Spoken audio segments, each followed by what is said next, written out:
या रसूल अल्लाह मुख्तसर सी मेरी कहानी, या रसूल अल्लाह मुख्तसर सी मेरी कहानी है।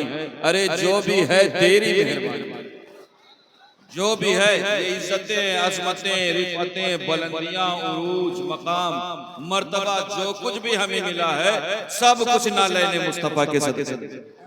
अल्हम्दुलिल्लाह सुम्मा अल्हम्दुलिल्लाह। हम अहले सुन्नत है या नहीं?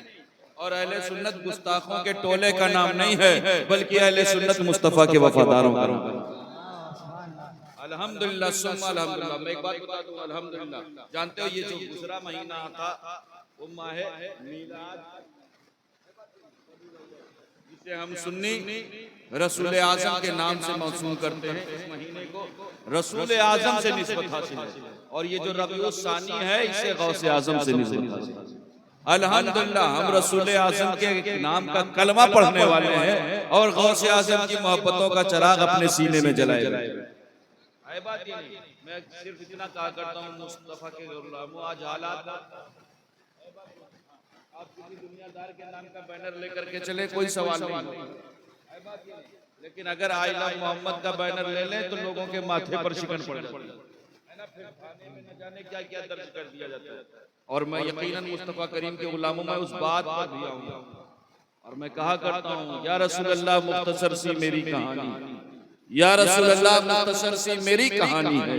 अरे जो भी है तेरी मेहरबानी है, और जितनी सांसों ने तेरे नाम लिए, जितनी सांसों ने तेरे नाम लिए, अरे बस वही मेरी जिंदगानी। बस वही। तुम बंदिशें लगाओ, मुस्तफ़ा करीम के गुलाम नारे लगाते रहते है। बात ये नहीं, यकीनन हम उस रसूल के दीवाने हैं कि जिस रसूल के सदक़े में कायनात मौजूद है। और मैं कहा करता हूँ मेरी कोई हैसियत और औकात नहीं है कि मैं उस रसूल की शान बयान करूँ कि जिसकी शान कुरान बयान करे। जिस रसूल की शान के कसीदे रहमान पढ़ दे, उस रसूल की शान कोई इंसान नहीं बयान कर सकता।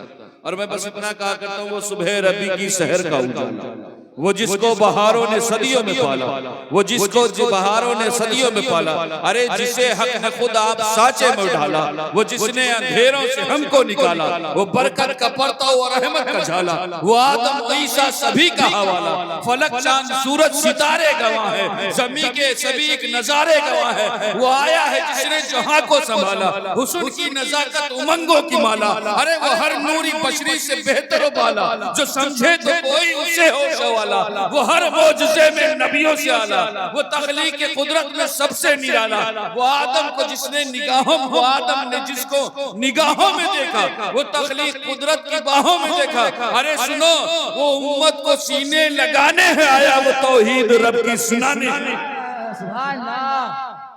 मेरी कोई हैसियत नहीं, मेरी कोई औकात नहीं कि मैं रसूल की शान बयान कर सकूं। और अल्हम्दुलिल्लाह मुस्तफ़ा करीम के गुलामों का एक तांता लगा हुआ है कि हम अपने रसूल अपनी जिंदगी की आखिरी सांस तक रसूल की जिक्र की महफिलें सजाते हैं। हम महफिलें सजाएंगे। हाँ, एक मर्तबा हुसूल बरकत के लिए, तलब अमन आफियत के लिए, तमाम आफात और बलैयात से हिफाजत के लिए, जिंदगी की किसी एक रात अपने आका की रुखे नूर की जियारत के लिए दुरूद पाक का नजराना पेश कर पढ़े।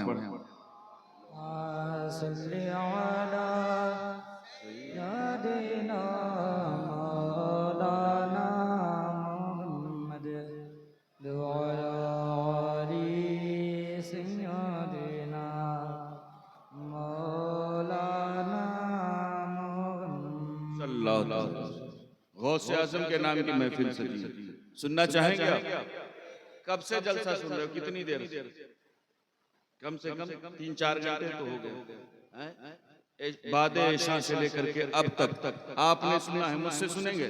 अल्हम्दुलिल्लाह, मैं अल्लाह के वलियों की शान, आज एक तबका है ना जो कहता है यार कुरान में कहाँ लिखा है गौसे पाक। हम नहीं मानते कोई गौसे पाक। मैं ऐसे बदबख्तों से सवाल करूंगा, अल्हम्दुलिल्लाह अल्लाह के वलियों की शान कुरान की रोशनी में समझाऊंगा। समझना चाह रहे हैं? हमार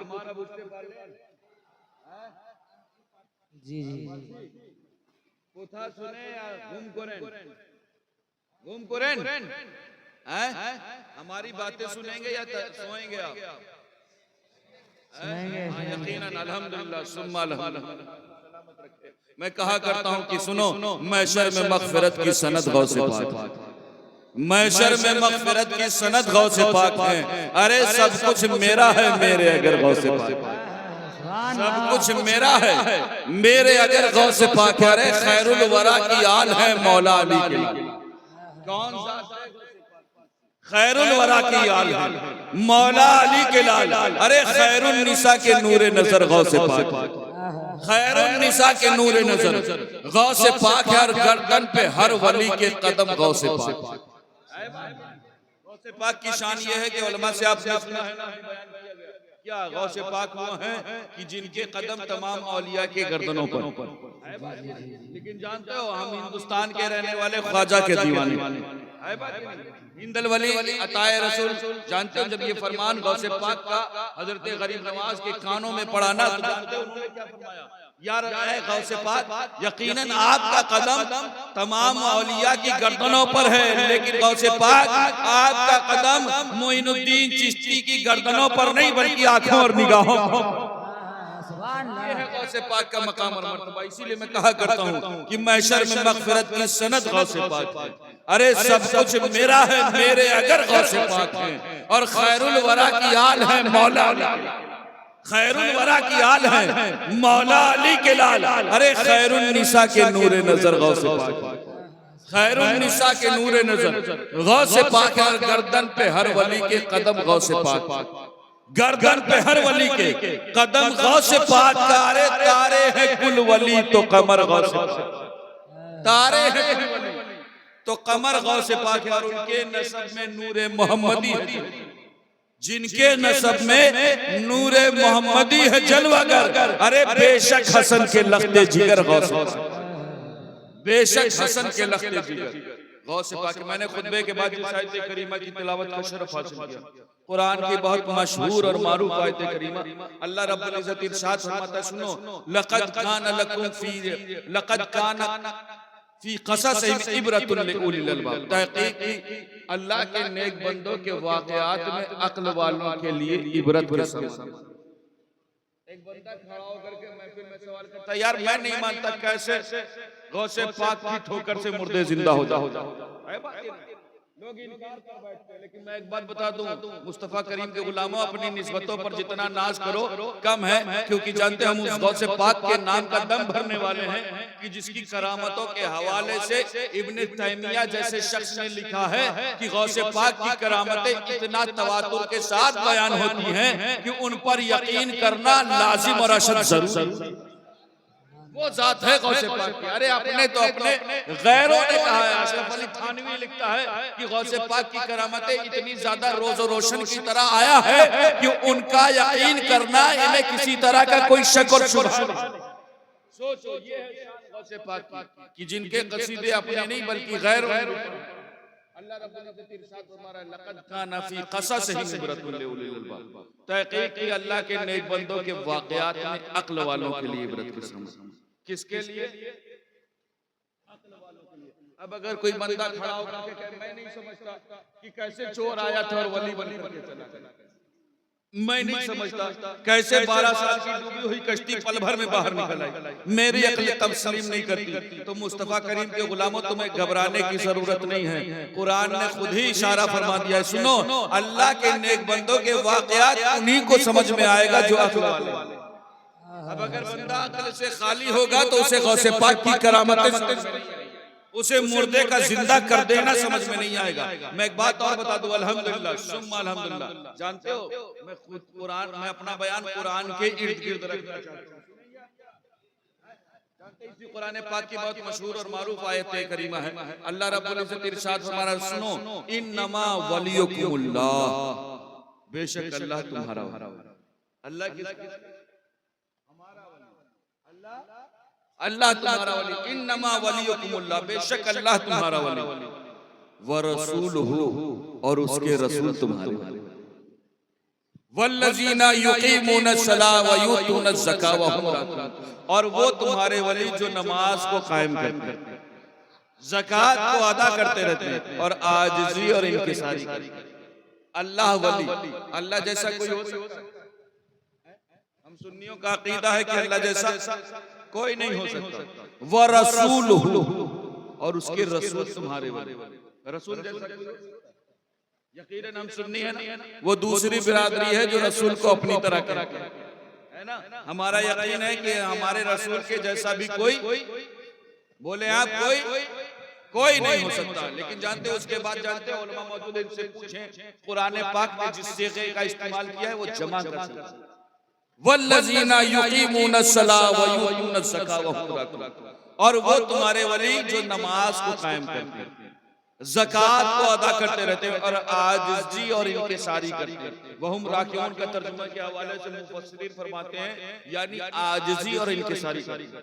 अल्लाह वली उसके जैसा कोई नहीं हो सकता, वह रसूल हो और उसके रसूल तुम्हारे वाले, उसके रसूल जैसा भी कोई नहीं हो सकता। लेकिन ये जो जमा का सेगा इस्तेमाल करके अल्लाह रब्बुल इज्जत इशारा फरमा रहा है, सुनो, इस जमा के सेगे के साथ अल्लाह ने बता दिया कि अल्लाह के वलियों का सिलसिला रुकने वाला नहीं, इनका सिलसिला सुबह कयामत तक चलता रहेगा। लिहाजा जिन ज़हनों में ये खलजान है कि वो अल्लाह के वलियों की निशानियों को मिटा देंगे या अल्लाह के वलियों के यादों को खत्म कर देंगे, तो उन्हें अपने ज़हन से इस बात को दूर करना पड़ेगा कि सुनो, इनके भेजने की जिम्मेदारी तो उस रब्बे कदीर ने ली है जिसने लफ्ज़ कुन से कायनात की तख्लीक फरमाई। तो हमारी और आपकी क्या मजाल कि हम इन अल्लाह के वलियों की निशानियों को मिटा सके या जिक्र गौसे आज़म को खत्म कर।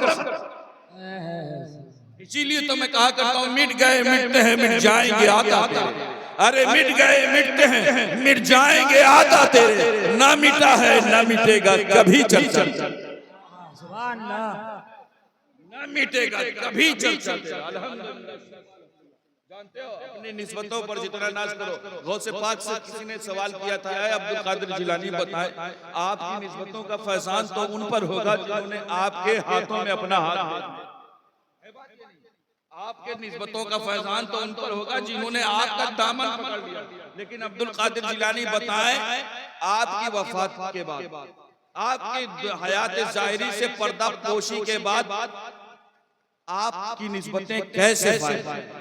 तो जानते हो, नबी के इस नवासे ने, शहजादे रसूल ने फरमाया था, सुनो, सुबह कयामत तक अगर बंदा अपने नाम के आगे कादरी लिखता रहेगा तो अब्दुल कादिर जिलानी का फैजान उस पर जारी है। लिहाजा अपनी निस्बतों पर जितना नाज करो कि अल्लाह रब्बुल इज्जत ने हमें इतने मुस्तहकम और इतने मजबूत आस्ताने और इतनी बड़ी शख्सियत।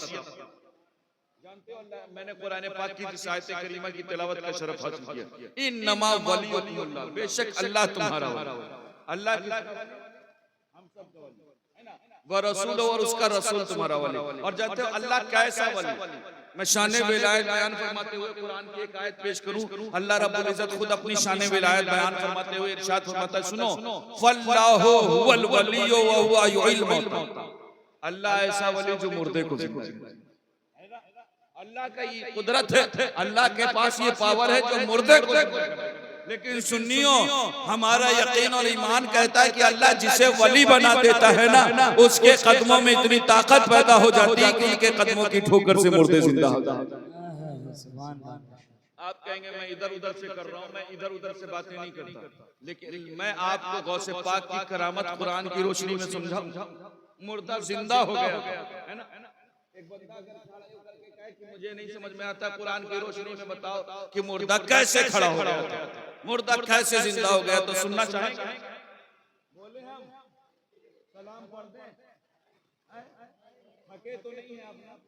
अल्हम्दुलिल्लाह सुम्मा अल्हम्दुलिल्लाह। अरे हम अपनी जिंदगी की आखिरी सांस तक और खून के आखिरी कतरे तक रसूल का जिक्र करते रहे है या नहीं? अल्हम्दुलिल्लाह, ये इज्जतें, अज़मतें, रिफ़तें, बुलंदियां, उरूज, मकाम, मर्तबा, जो कुछ भी हमें मिला है सब कुछ नाले ने मुस्तफा के सदक़े।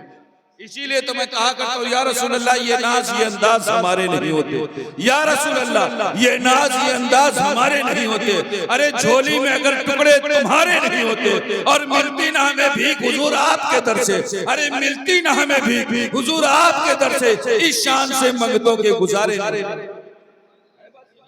इज्जतें जो है वो कौनैन के वाली के सदक़े। अगर आपको कुरान से समझाना हो तो कैसे? गौसे पाक का वाक़या क्या हुआ था?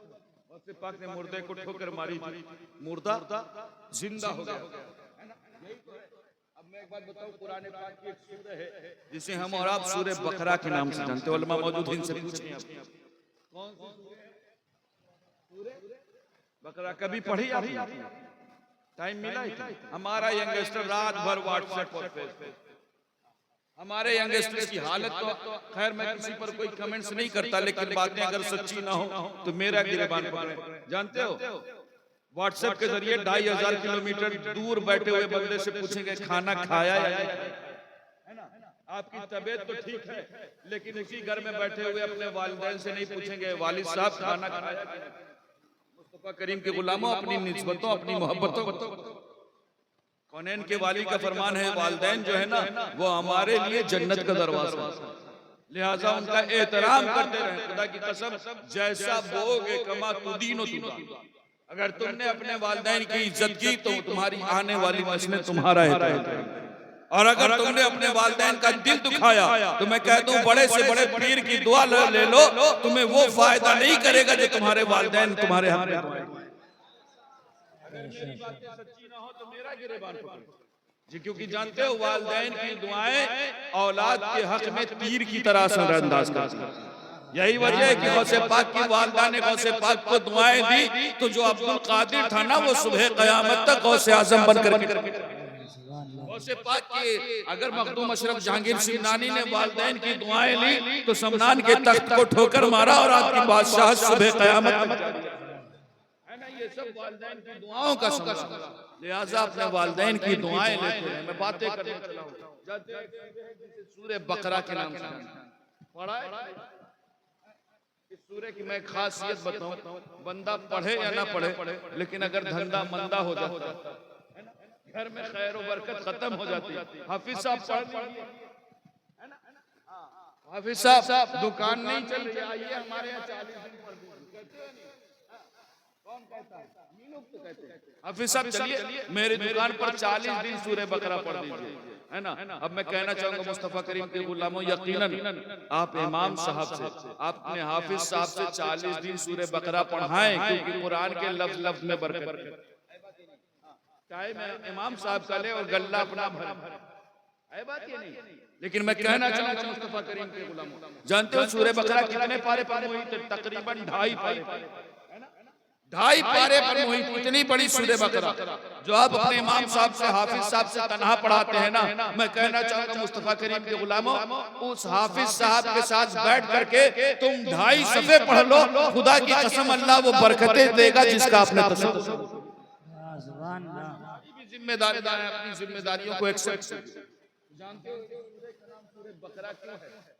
क्योंकि इसमें एक जानवर का वाक़या है ना।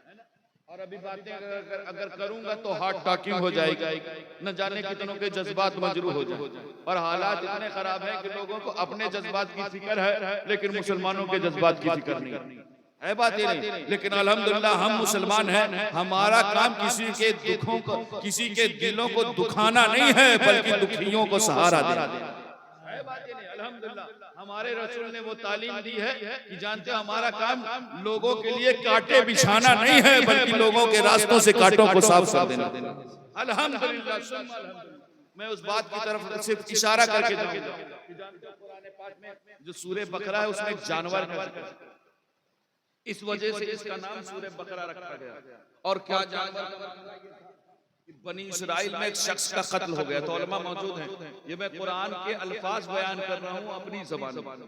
बनी इस्राइल में एक शख्स का कत्ल हो गया और ये मालूम नहीं चल रहा था कि कातिल कौन, मर्डर किसने किया इसका पता नहीं चला। तो जानते हो उसमें उन बनी इस्राइलियों में हजरत मूसा कलीमुल्लाह भी मौजूद, अल्लाह के नबी हजरत मूसा कलीमुल्लाह मौजूद है। बनी इस्राइलियों ने कहा मूसा आप दावा करते हैं कि आप रब से बातें करते हैं, आपकी रब से टॉकिंग होती है, आप कलीमुल्लाह आप बातें करते हैं, लिहाजा पता कीजिए कि इस बंदे का कातिल कौन। हजरत मूसा अलैहिस्सलाम ने पूछा क्या? कहा जिसने इस बेगुनाह को कत्ल किया है मैं उसे सजा दे। हजरत मूसा अलैहिस्सलाम कोहे तूर पर पहुंचे, रब की बारगाह में अर्ज़ की, रब कबीर कौम उस बंदे के कातिल के बारे में कि किसने उस बंदे का बेगुनाह का कत्ल।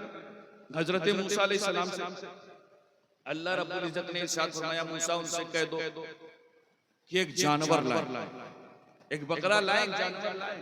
हजरत मूसा अलैहिस्सलाम ने कौम से बताया, कौम ने कहा मूसा हम जानवर तो ले आएंगे, लेकिन जो जानवर होते हैं वो अलग अलग उम्र के होते हैं।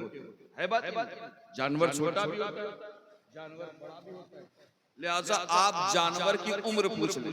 हजरत मूसा अलैहिस्सलाम ने रब्बे कदीर की बारगाह में अर्ज किया है, रब्बे कदीर कौम उस जानवर की उम्र के बारे में सवाल करे। अल्लाह रब्बुल इज्जत ने इरशाद फरमाया, मूसा उनसे कह दो ना बहुत बूढ़ा हो ना बच्चा हो, जवान।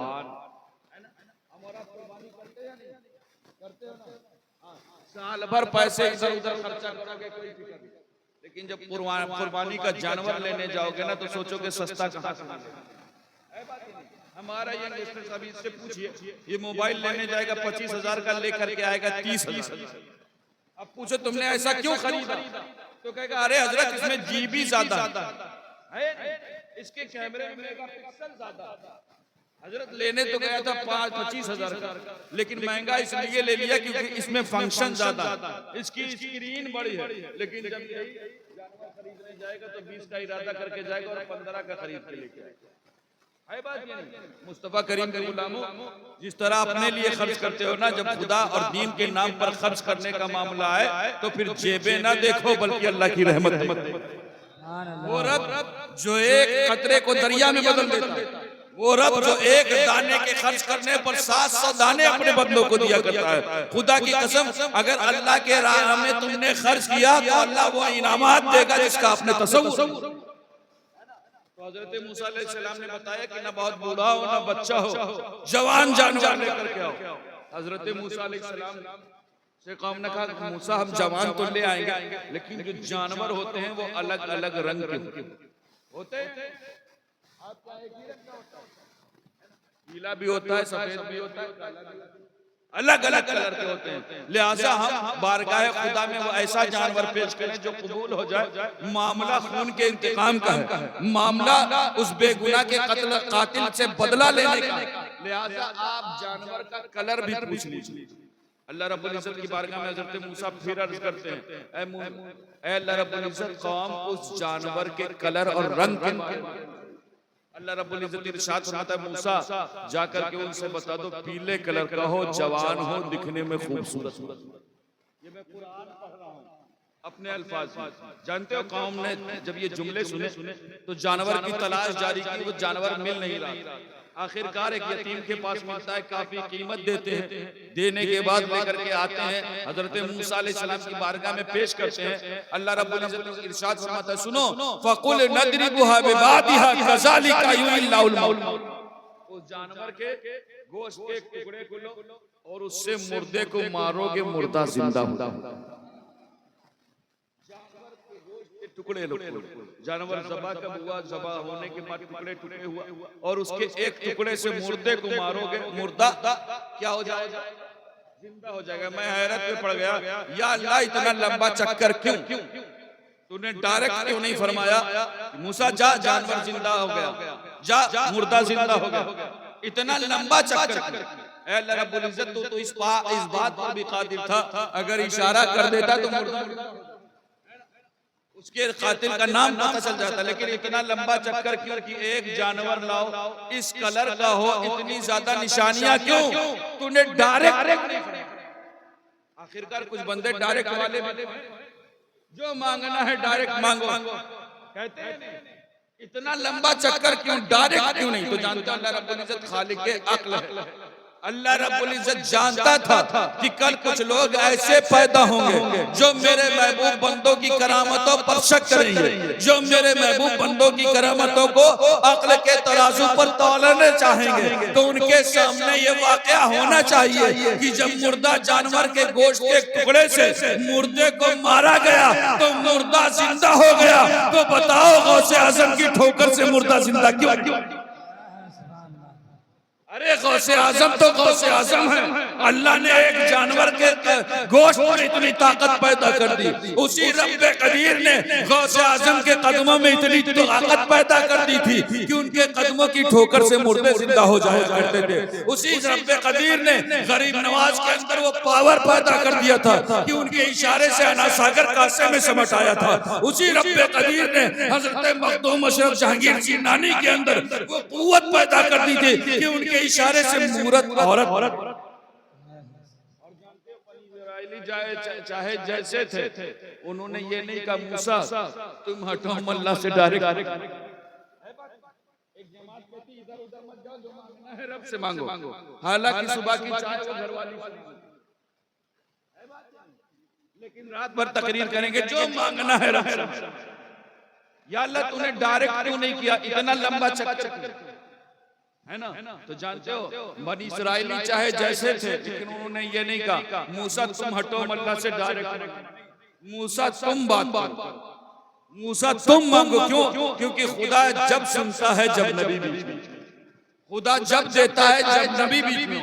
जालिमों तुम कहते हो मुस्तफा की तरफ ना जाओ, डायरेक्ट मांगो। तो हम कहते हैं डायरेक्ट मांगो, जिंदगी भर मांगते रहोगे कुछ ना मिलेगा, बल्कि जो कुछ मिलेगा वो मुस्तफा के वसीले से। क्यों? क्योंकि जिन्होंने मुस्तफा के वसीले से मांगा, तो अगर अबू बकर थे तो सिद्दीक अकबर बनकर, अगर उमर थे तो फारूक आजम बनकर चमके, अगर उस्मान थे तो नूराइन बनकर चमके, अगर अली थे तो शेर खुदा बनकर चमके, अगर हसनैन करीमैन थे तो सैयदुल शुहदा बनकर, अगर गौसे अब्दुल कादिर थे तो गौसे आजम बनकर चमके, अगर मोइनुद्दीन थे तो ख्वाजा हिंद बनकर चमके, अगर निजामुद्दीन थे तो महबूब इलाही बनकर चमके, अगर सिराजुद्दीन थे तो आईना हिंद बनकर चमके, अगर अलाउल हक थे तो मखदूमुल आलम बनकर चमके, और अगर सैयद अहदुद्दीन अशरफ थे तो गौसुल आलम बनकर चमके, और अगर सैयद मुस्तफा अशरफ हैं तो अशरफुल औलिया। ये जो कुछ हुआ है वो डायरेक्ट नहीं हुआ, बल्कि मुस्तफा के वसीले से। और एक बात गौसे पाक की करामतें सुनेंगे। कौन है गौसे पाक? वो गौसे पाक जिनकी बारगाह में चोर आए और वली बन करके चले है बात। वो गौसे पाक जो 12 साल की डूबी हुई कश्ती को पल भर में बाहर निकाला। वो गौसे पाक जो मुर्ग की हड्डियों पर हाथ फेरे और मुर्गा जिंदा हो जाए। मशहूर वाकया बताऊं। गौसे पाक का मामला यह है कि आपके बचपने का तलबे इल्म और इल्म की जरूरत, आज जरूरत इस बात की है मुस्तफा करीम के गुलामों अपने बच्चों को तालीम, अपने बच्चों को पढ़ाओ, हादी रोटी खिलाओ, लेकिन अपने बच्चों को पढ़ाओ। क्यों? क्योंकि अगर तुमने अपने औलादों को तालीम दे दी ना, तो फिर उन्हें अपना हक मांगने के लिए दर दर की ठोकरें नहीं खाना पड़ेगा। वो आसमाने से अपना हक छीन लिया, वो जहां बैठेंगे वहां से। मैं बातें करने चला, जानते हो गौसे पाक का मामला ये है कि बचपने का आलम है। जब आप मदरसे जाते हैं ना तो रिजालुल गैब और जिन्ना सदाएं लगाते हैं कि रास्ता खाली करो, अल्लाह का वली तशरीफ लाए। है बात ही नहीं। गौसे पाक का मामला ये है कि बचपने मादर जात वाली है, बचपने से अय्याम तिफली में आपकी विलायत। वो गौसे पाक आपकी बारगाह में एक औरत आई और आकर के उसने अपने बच्चे को पेश किया, हुजूर पीर साहब ये बच्चा आपकी खिदमत में रहे, इस बच्चे को आपकी सेवा के लिए आपकी खिदमत में दे रही हूं ताकि आप इसे पढ़ा दें, इल्म के जेवर से आरास्ता करें, इसे दीन की तालीम दे दें। और पाक ने उस बच्चे को कबूल किया। वो औरत अपने घर चली गई। इधर कई महीने बीत गए, लेकिन एक दिन माँ के दिल में ख्याल आया, चलो देखते हैं, अपने बेटे से पूछ लेते हैं कि क्या हाल है। चल करके देखें बेटा मेरा किस हालत में। अब्दुल कादिर जिलानी क्या छोड़ के आऊं, पीरा ने पीर दस्तगीर की बारगाह में छोड़ करके आई, चलो देखते हैं। जब पहुंची ना तो देखा क्या कि हजरत वो छोटा बच्चा गौसे पाक की खानका की चौखट पर बैठा हुआ है और बैठ करके सूखी रोटी खा रहा। वो बच्चा जो तंदुरुस्त और हष्ट दे करके गई थी, वो बच्चा जो सेहतमंद दे करके गई थी, 6 महीने में एकदम लागर और कमजोर हो, उस बच्चे का रंग पीला हो गया। माँ ने देखा, कहा इतनी मुसीबत तुम पर है, ये सूखी रोटियां खा रहे हो, कहा यहाँ यही मिलता। मैंने कहा अच्छा हो सकता है भाई खानका में यही इंतजाम हो।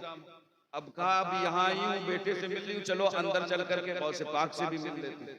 अब जब अंदर पहुंची ना तो देखा दस्तरखान लगा हुआ, शानदार दस्तरखान बिछा हुआ जिस पर दुनिया की हर तरह की नेमतें सजी हुई। अब कोई भी बंदा हो तो उसका दिमाग तो खराब हो जाएगा, उसका खून खौल गया।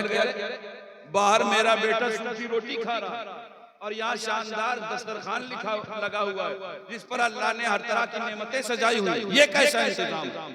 फौरन शिकवा करने लगी और कहा, ऐ पीराने पीर दस्तगीर, आप तो बहुत बड़े पीर हैं, आप पीरों के पीर हैं, बाहर मेरे बेटे को सूखी रोटियां खिला रहे हैं और अंदर मुर्ग की हड्डियां और मुर्ग मुसल्लम मौजूद है। पीराने पीर मुस्कुरा करके जवाब देते हैं, सुनो, तुमने अपने बच्चे को किस लिए भेजा था? तालीम हासिल करने के लिए।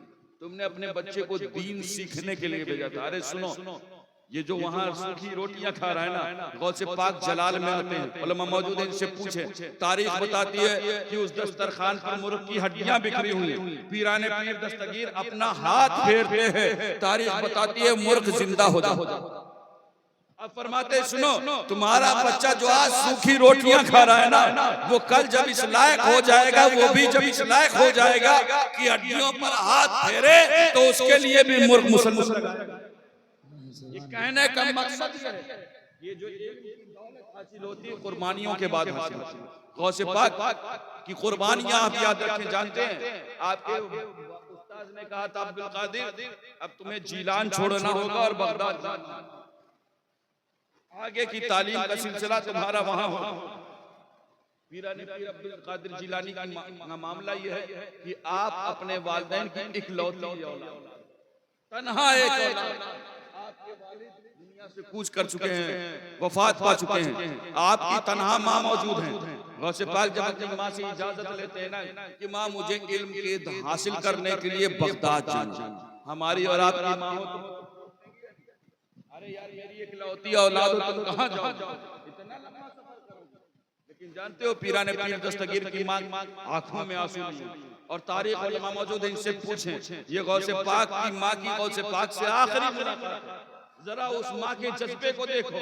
आज अगर हमारी औलाद 2-4 महीनों के लिए जाए तो हमारी माओ की आंखों से आंसुओं का सिलसिला नहीं थमता। सोचो गौसे पाक की माँ पर क्या होगी जब आपने अपने चहीते इकलौती औलाद को दीन की तालीम के लिए अपने घर से, और जानते हैं इस यकीन के साथ किया था कि अब मुलाकात नहीं होगी। उलमा मौजूद हैं, उसके बाद गौसे पाक की अपनी वालिदा से मुलाकात नहीं हुई। माँ का कहना था, बेटा अब अगर हमारी तुम्हारी मुलाकात होगी तो मैदान में, लेकिन तुम जा रहे हो तो मेरी एक वसीयत और नसीहत याद रखो कि कोई ऐसे भी हालात हो जाएं लेकिन तुम झूठ मत बोलो।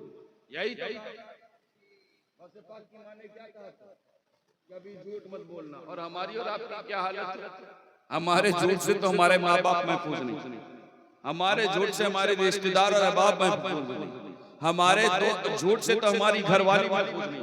अभी जिस दोस्त के पास के साथ हम और आप घंटों होटलों पर बैठ करके चाय की चुस्कियां लेते हैं, लेकिन अगर आप मार्केट में जाएं, वही दोस्त जो आपसे कुछ दूरी पर मौजूद हो और आप मार्केट में कोई चीज ले ले, आजकल तो जीपे का दौर है ना, और अपने दोस्त को फोन करे, अरे भाई साहब मैंने ये सामान खरीद लिया है, मेरे पॉकेट में पैसा नहीं है, जरा जीपे कर दो, है ना। तो दोस्त अगर आजकल का दोस्त होगा तो फौरन क्या कहेगा, यार जितना तुम कह रहे हो ना बैलेंस नहीं है, फौरन इनकार कर जाएगा, फौरन झूठ का सहारा लेगा। क्योंकि अगर दे देगा तो आप लेंगे, अगर उसने दे दिया तो वापस नहीं मिलना उसको, है ना। दोस्ती दुश्मनी में बदल जाएगी। मुस्तफा करीम के गुलामों अपने इस कैरेक्टर को, अपने इस किरदार को, रसूल के सच्चे और पक्के गुलाम।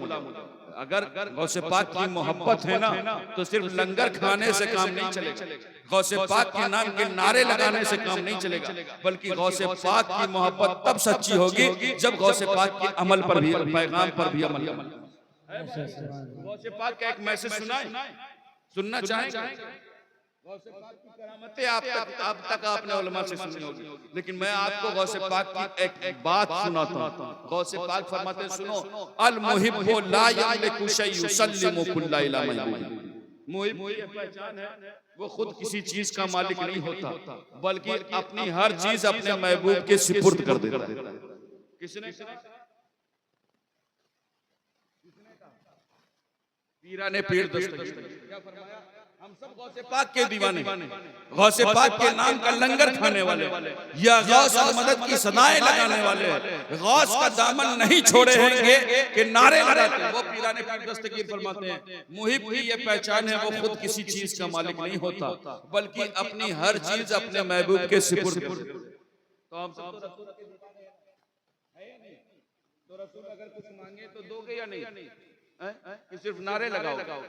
मैं कहना चाहूंगा मुस्तफा करीम के गुलाम, यकीनन जरूरी है कि आई लव मोहम्मद की तख्तियां और बैनर लगाओ, लेकिन उसके साथ ही साथ अपना किरदार ऐसा करो, अपना इखलाक ऐसा पेश करो कि तुम्हें देख करके गैर ये कहें कि जब 1400 साल बाद मुस्तफा के गुलामों का ये आलम है तो रसूलों के इमाम का आलम। ऐसा किरदार पेश करो। जानते हो रसूल का एक फरमान सुनो, अल्लाह के रसूल फरमाते हैं, सुनो, ला युमिनु अहदुकुम हत्ता अकुना हब्बा इलैहि मिन वालिदी व वलदी वन नास। तुम में से कोई उस वक्त तक मोमिन नहीं हो सकता, या रसूल अल्लाह कब तक मोमिन नहीं हो सकता? अल्लाह के रसूल इरशाद फरमाते हैं, सुनो, जब तक मुझसे अपनी जान से ज्यादा मोहब्बत, जब तक मुझसे अपनी और बाप से ज्यादा मोहब्बत न करो। बाप से, अरे बाप बीमार हो जाए तो औलाद उसकी सेहत के लिए रुपयों का बैग लेकर के डॉक्टर के पास पहुंच जाता है। डॉक्टर साहब सब रख लीजिए, लेकिन मेरे वालिद को सेहत है। बाप से कोई कम मोहब्बत नहीं करता। या रसूलुल्लाह, आपने ये क्यों नहीं फरमाया कि उतनी मोहब्बत करो जितनी बाप से करते हो? और या रसूलुल्लाह, उस बाप से ज्यादा मोहब्बत करनी है जिसके हवाले से आपका फरमान मौजूद है। मुस्तफा करीम आप खुद फरमाते हैं कि जिसने अपने वालिदैन को मोहब्बत से देखा, रब उसे हज्जे मकबूल का सवाब,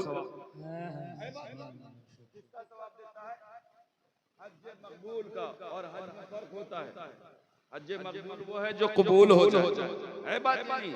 आप जाएं, कबूल हुआ है कि नहीं हुआ हमें नहीं पता, लेकिन अगर आपने अपने वालिदैन को मोहब्बत से देखा ना, तो रब इरशाद फरमाता है कि हम तुम्हें हज्जे मकबूल का सवाब। ये है वालिदैन का मतलब। या रसूलुल्लाह, उस बाप से ज्यादा आपसे प्यार करना है। अल्लाह के रसूल इरशाद फरमाते हैं, हाँ सुनो, तुम्हें हमसे बाप से ज्यादा प्यार करना है, और बाप ही की कायद नहीं बल्कि औलाद से ज्यादा प्यार करना है। किससे ज्यादा? औलाद तो हमारे खून का कतरा है, औलाद तो हमारे जिस्म का टुकड़ा है, औलाद तो वो है कि जिसके ब्राइट फ्यूचर के लिए हम ऑफिसों में बैठ करके न जाने कितनी रिश्वतें लेते हैं। औलाद के मुस्तकबिल को संवारने के लिए हम अपनी आखिरत बर्बाद कर देते हैं। औलाद, या रसूलुल्लाह, आपने ये क्यों नहीं फरमाया कि उतनी मोहब्बत करो जितनी औलाद से करते हो? या रसूलुल्लाह, उस औलाद से ज्यादा आपसे प्यार करना है कि जिसके हवाले से आपका फरमान मौजूद है। मुस्तफा करीम आप खुद फरमाते हैं कि जिसने अपनी औलाद के मुंह में लुकमा डाला, रब उसे सदके का सवाब। या रसूलुल्लाह, उस औलाद से ज्यादा आपसे प्यार करना है। अल्लाह के रसूल इरशाद फरमाते हैं, सुनो, तुम्हें हमसे बाप से ज्यादा प्यार करना है, औलाद से ज्यादा प्यार करना है, और बाप और औलाद ही की कैद नहीं बल्कि वन्नास, हर इंसान से ज्यादा। अल्लाह के रसूल से। किससे प्यार करना है? अल्लाह के रसूल से। और उसके बाद अजमईन का लफ्ज़, यानी इस अजमईन ने बंगला, गाड़ी, प्रॉपर्टी, जायदाद, हर एक चीज को फेरे मेरे रखा, यानी हर एक चीज से ज्यादा किससे प्यार? अल्लाह के रसूल से। या रसूलुल्लाह, आपने ये क्यों फरमाया? आपने ये क्यों नहीं फरमाया कि उतनी मोहब्बत करो जितनी बाप से करते हो, उतनी मोहब्बत करो जितनी औलाद से करते हो, उतनी मोहब्बत करो जितनी बंगला, गाड़ी, प्रॉपर्टी से करते हो? या रसूलुल्लाह, इन सब से ज्यादा क्यों आपसे प्यार करते हो? वो जानते हैं, मेरा विजदान कहता है। मुस्तफा करीम जवाब देंगे, सुनो, ये सारी मोहब्बतें तभी तक हैं जब तक तुम्हारी आंखें खुली। बाप बहुत मोहब्बत का दम भरता है, लेकिन अगर बेटे की आंखें बंद हो जाए तो बाप कब्र में लेटने के लिए तैयार होगा? नहीं, है ना? बेटा अपनी दौलत बाप की सेहत पर खर्च कर देगा, लेकिन अगर आंखें बंद हो जाए तो उस कब्र में लेटने के लिए तैयार नहीं होगा। बीवी, आप उसके शौहर उसका शरीक हयात है, लेकिन आंखें बंद होने के बाद उस वीराने में जाने के लिए तैयार नहीं। दोस्त और अहबाब उस कब्र में लेटने के लिए तैयार नहीं। मुस्तफा करीम फरमाते, सुनो, मैं तुमसे उनकी मोहब्बत नहीं मांग रहा जो तुम्हें आलीशान घरों से निकाल करके वीराने में छोड़ाएंगे, बल्कि सुनो, मैं तुमसे उस रसूल की मोहब्बत मांग रहा हूँ कि जिस अंधेरी कब्र में तेरा बाप नहीं आएगा, जिस अंधेरी कब्र में तेरी बीवी नहीं आएगी, जिस अंधेरी कब्र में तेरा बेटा नहीं आएगा, जिस अंधेरी कब्र में तेरे दोस्त और अहबाब नहीं आएंगे, उस अंधेरी कब्र को रोशन करने के लिए मदीने से मकीने गुंबद खजरा तशरीफ। लिहाजा अपनी मोहब्बतों को और आज की इस महफिल में हमारी माए बहनें भी मौजूद है। मैं कहना चाहूंगा आपको बहुत शिकवा और शिकायत है यार, इस्लाम में तो बहुत बहन है बात, इस्लाम में तो औरतों पर हिजाब का हुक्म, इस्लाम में तो औरतों को बेपर्दा बाजारों में जाने से रोका गया। मैं कहना चाहूंगा हमारी माए बहनें सुने, जो इज्जतें तुम्हें दामने इस्लाम में मिली है ना, दुनिया के किसी मजहब और कल्चर में, अरे जरा जमाने की तरफ निगाहें उठा करके देखो, हिस्ट्री पढ़ो तो पता चलेगा कि औरतें तो वो भी थी कि जब वो पैदा होती थी तो जिंदा दफन कर दी। औरतों का मामला तो ये था कि शौहर का मरने के बाद उसको लोग ले जाकर के मंडियों में बेच दिया करते थे। शौहर के मरने के बाद उसी चिता पर उसको बैठ करके जला दिया। लेकिन मुस्तफा करीम की रहमत देखिए, जिस औरत को दुनिया अपने लिए सहमत समझा करती थी, उस औरत के कदमों के नीचे जन्नत अगर रखी है तो मुस्तफा करीम। लिहाजा मैं अपनी माओ बहनों से कहना चाहूंगा कि जो इज्जतें तुम्हें दामने इस्लाम में मिली है ना, दुनिया के किसी मजहब और कल्चर में, लिहाजा जरूरत इस बात की है कि दीन की तालीम से वाबस्ता हो। आज वजह ये है, हमारा ये कष्ट सुने, अपनी बहनों को, अपनी बेटियों को दीन की तालीम से वाबस्ता। और मैं एक बात बताऊं, अगर हम रात भर चैटिंग और सेटिंग करते रहे तो हम अपनी बहनों को मना कर पाएंगे? एकदम नहीं मना कर सकते। लिहाजा अगर जरूरत इस बात की है कि अपने किरदार को समझो, बहू बेटियों का लिबास इस्लामी रखो, अपने बच्चों को मुस्तफा की शरीयत सिखाओ, कुरान की तालीम से वाबस्ता रखो। क्योंकि जानते हो आज हमारी माए बहनें भगवा ट्रैप का शिकार, जानते हो ना, भगवा ट्रैप, दुनिया की मोहब्बत में अपने आप को जहन्नम का ईंधन बना रही है। उससे बचाव का तरीका सिर्फ ये है कि हमारी माए बहनें अपने आप को कनीज़े ज़ैनब बनाए, कनीज़े फातिमा, किरदार अपना सवारे। क्यों? क्योंकि मैं कहना चाहूंगा अगर आपको हिजाब का हुक्म दिया गया है ना, तो आपकी इहानत मकसूद नहीं बल्कि आपकी हिफाजत मकसूद है। अच्छा, आपके पास मोबाइल है? आखिरी बात करने चला हूं, मोबाइल है? मोबाइल लिया कभी खरीदा या कासिम नगर में ऐसे खरीदा ना? जब मोबाइल खरीदते हो तो क्या मिलता है? चार्जर मिलता है और क्या मिलता है? मोबाइल मिलता है, बॉक्स मिलता है नहीं? बॉक्स में क्या क्या रहता है बताओ? मोबाइल पे सारी चीजें है ना, लेकिन कुछ मोबाइल ऐसे हैं जिनमें कवर नहीं मिलता है, बात है। लेकिन अगर कवर नहीं लगाओगे तो दिल की धड़कन बढ़ी। अगर दोस्त को भी दोगे तो फौरन कहोगे भाई संभाल के इस पर कवर नहीं लगा। क्यों? क्योंकि अगर खुदा न खास्ता उसके हाथ से स्लिप हुआ तो दोस्ती दुश्मनी में बदल गिरेगा तो टूट जाएगा तो वो कहेगा हमने जान का नहीं गिराया, हम कहेंगे नहीं तुमने जान। दोस्ती दुश्मनी में बदले की। अच्छा बताओ, मोबाइल पर कवर क्यों चढ़ाते हो? क्या बिना कवर के मोबाइल नहीं चलेगा? बात होगी या नहीं?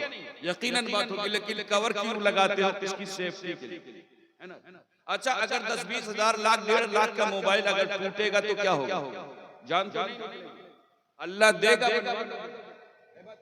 अल्लाह और देगा तो नया खरीद लोगे, इससे ज्यादा तो कुछ नहीं हो सकता। लेकिन मैं अपनी माओ बहनों से कहना चाहूंगा, सुनो, जो कौम अपने लाख 1.5 लाख 10-20 हजार के मोबाइल की इतनी हिफाजत करे, वो उसे बिना कवर के नहीं इस्तेमाल है नहीं? तो वो अपनी माओ बहनों को अगर हिजाब का हुक्म दे रही है तो आप इहानत के लिए नहीं बल्कि आपकी हिफाजत के लिए, ताकि आप जमाने की बुरी निगाहों से महफूज रहें, ताकि आप किसी गैर महरम की निगाहों से महफूज रहें। क्यों? क्योंकि हमारी निगाहों में आपकी इज्जतें रुपयों पैसों से नहीं बल्कि हमें अपनी जानों से ज्यादा। लिहाजा जरूरत इस बात की है कि इस महफिल में आए हो तो अपने आप को रसूल के दर का गुलाम बनाओ, अपने नस्लों को मुस्तफा की शरीयत सिखाओ, बहू बेटियों का लिबास इस्लामी रखो। और मैं कहना चाहूंगा अपने बच्चों को उलमा की खिदमत में खाली हाथ भेजो, इंशाअल्लाह खाली हाथ नहीं लौटेंगे। अगर लौटेंगे तो माँ बाप का एहतराम लेकर के लौटेंगे। क्यों? क्योंकि हमारे यहाँ तालीम यहीं से शुरू होती है। बेटा, बाप का तुम्हारी जिंदगी में मकाम ये है, बाप का तुम्हारी जिंदगी में लेबल ये है, बाप का तुम्हारी जिंदगी में स्टेटस ये है कि उसके कदमों के नीचे जन्नत का दरवाजा है और माँ वो है जिसके कदमों के नीचे। लिहाजा जरूरत इस बात की है कि अपने बच्चों को मुस्तफा की शरीयत सिखाएं, कुरान की तालीम से वाबस्ता रखें। क्योंकि यह कौम वही फिर है तबाही का जमाना, इस्लाम है फिर तीरे हवादिस का निशाना, और मिटते हुए इस्लाम का फिर नाम जली हो। लाजिम है कि हर शख्स हुसैन इब्ने अली हो। अस्तगफिरुल्लाह रब्बी मिन कुल्ली ज़ंबि व अतूबु इलैह व मा अलैना।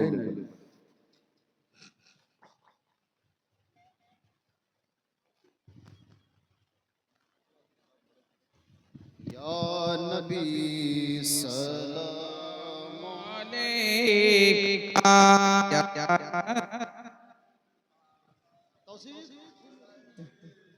या हबीब सलाम अलैका सलावतुल्लाह अलैका हबीबी या रसूल अल्लाह या हबीबी नबी गो डाको ना दारे या रसूल अल्लाह রয়েছি বিপদ মাজারে যাইব